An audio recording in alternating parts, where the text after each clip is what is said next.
A packet of bean seeds costs about $3 at any garden center. That single packet, planted the right way in the right setup, can produce more beans than you can eat in a summer. That is not an exaggeration. That is just what beans do when you give them something to climb and enough sun to thrive. And if you are watching this in late July, you are actually at the perfect moment to get a second crop in the ground. The soil is warm, germination is fast, and you'll be picking fresh pods by September while everyone else's garden is winding down.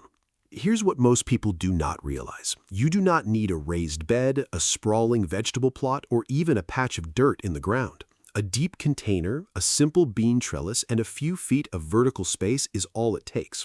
I've grown pole beans on a balcony, bush beans on a patio, and green beans in pots tucked against a sunny fence, and every single setup produced more than I expected. Growing beans is one of the highest yield, lowest effort ways to start gardening for beginners, and once you understand the rhythm of it, you'll wonder why you didn't start years ago. Today, I'm walking you through the entire process, from choosing the right variety for your space to building a simple support system to harvesting more beans than you can eat. If you're new here, welcome to Grow Simple.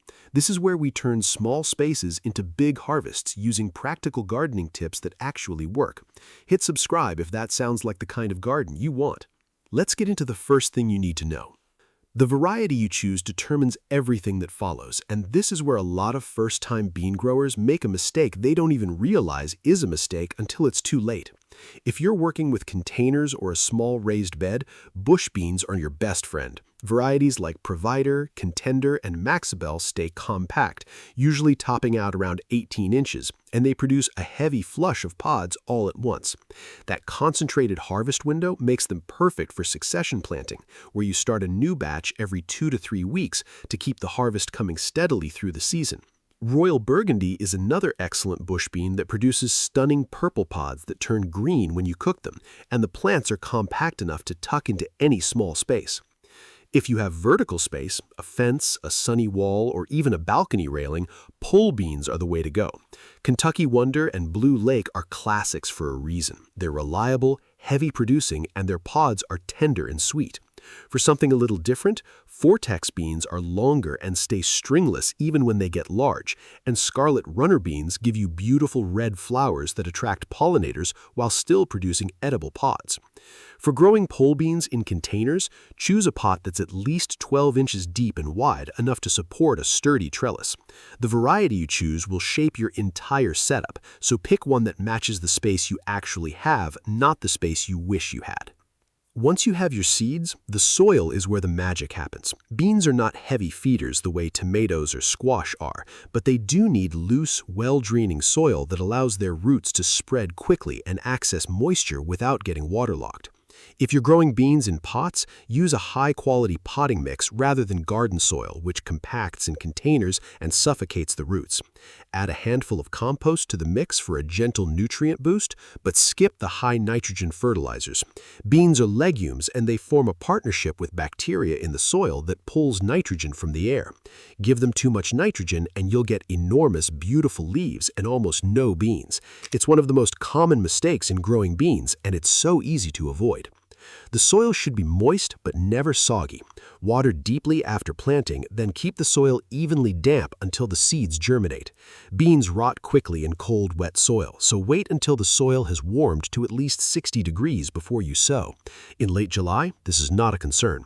The soil is already warm and your seeds will germinate in days instead of weeks. This is one of those gardening tips that sounds small but makes the difference between a thriving crop and a failed one. Now let us talk about support, because this is what turns a tangled mess into a productive, easy-to-harvest crop. For pole beans, you need a vertical bean trellis that is at least 6 to 8 feet tall. The simplest version is a teepee, made from 3 bamboo poles tied together at the top. It takes 5 minutes to build, costs almost nothing, and works beautifully in both containers and raised beds. If you're growing in a row, a cattle panel arch or a net trellis stretched between 2 posts gives you even more climbing surface. The key with any bean trellis is to get it in place before you plant the seeds. If you wait until the beans are already climbing, you will disturb the roots when you push the support into the soil, and the plants will take weeks to recover. For bush beans, no trellis is needed, but a short cage or a few stakes around the perimeter of the pot can help keep the plants upright when they're heavy with pods. Vertical gardening is not about buying expensive systems. Some of the most productive bean setups I've ever seen were made from recycled materials, old broom handles, fallen branches, and leftover twine tied between balcony railings. Use what you have. Planting is the straightforward part, but a few small details make a big difference in how your crop performs. Sow bean seeds about an inch deep and 3 to 4 inches apart. For pole beans, plant 5 to 6 seeds around the base of each support pole and thin to the strongest 3 or 4 seedlings once they're a few inches tall. For bush beans, space them about 4 inches apart in all directions. Water the seeds in gently and then hold off on watering again until the soil surface feels dry to the touch. Beans germinate quickly in warm soil, usually within 5 to 7 days. In late July, the soil is already warm, so you skip the slow start that comes with spring planting and go straight to rapid growth. One of the most valuable gardening tips I can offer for growing beans for beginners is to sow a new batch every 2 to 3 weeks through midsummer. If you're planting now, you can still get at least one more succession in before the season turns. This succession planting keeps the harvest coming steadily instead of giving you a glut all at once followed by nothing. It's the difference between eating fresh beans for 2 weeks and eating them for 2 months. Mark it on your calendar or set a reminder on your phone because this one habit will transform your bean harvest more than anything else you do. Care through the growing season is simple but consistent. Beans need about an inch of water per week, more during hot, dry spells. Water at the base of the plant, not overhead, because wet foliage invites fungal diseases like powdery mildew and bean rust. Mulch around the base of the plants with straw or shredded leaves to hold moisture in the soil and keep the roots cool during the hottest part of the summer.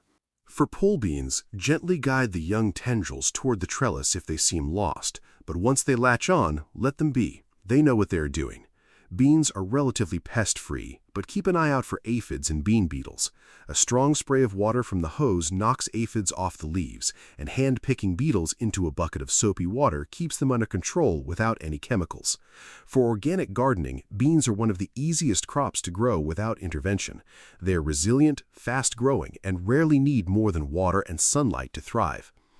These small-space gardening techniques work whether you have a single pot or a whole row of containers. Harvesting is the part that makes every other step feel worth it, and there's a technique to it that most beginners miss entirely. The more you pick, the more the plant produces. This is true for both bush beans and pole beans. If you leave mature pods on the plant, it gets the signal that its reproductive job is done and it slows down or stops producing new flowers. Pick beans when they're young and tender, about the thickness of a pencil. They should snap cleanly when you bend them. If the seeds inside have started to bulge and the pod feels lumpy, you've waited too long. Those pods will be tough and stringy and the plant will start shutting down.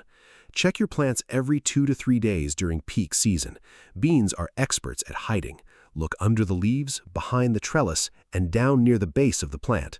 I have found perfect pods I missed for a week simply because I did not look carefully enough. For the sweetest flavor, harvest in the morning when the pods are cool and crisp. How to harvest beans is not complicated, but timing is everything. If you're growing beans for drying, let the pods mature fully on the plant until they're brown and brittle, then shell them and store the dried beans in an airtight container. This is high-yield vegetable gardening at its simplest, just you and a plant doing exactly what it was meant to do. There you have it, everything you need to grow beans that are plentiful, sweet, and perfectly suited to whatever space you have. Beans were one of the first crops I ever grew, and they're still one of the first things I plant every spring. There's something deeply satisfying about walking out to a trellis heavy with pods, picking a handful and bringing them inside to cook for dinner within the hour. That's the kind of harvest that makes you feel like a real gardener, even if all you have is a single pot on a balcony. You don't need more space, more experience, or more time. You just need a seed, a little soil, and something for it to climb. That's homesteading on any scale, and it starts right where you are. If you're growing beans this season, tell me which variety you're planting and how you're supporting them in the comments. And if you want more small space gardening ideas that turn whatever you have into a productive, beautiful garden, subscribe to Grow Simple. New videos drop every week to help you grow more food with less space and less stress. Until next time, get your hands in the dirt and plant something.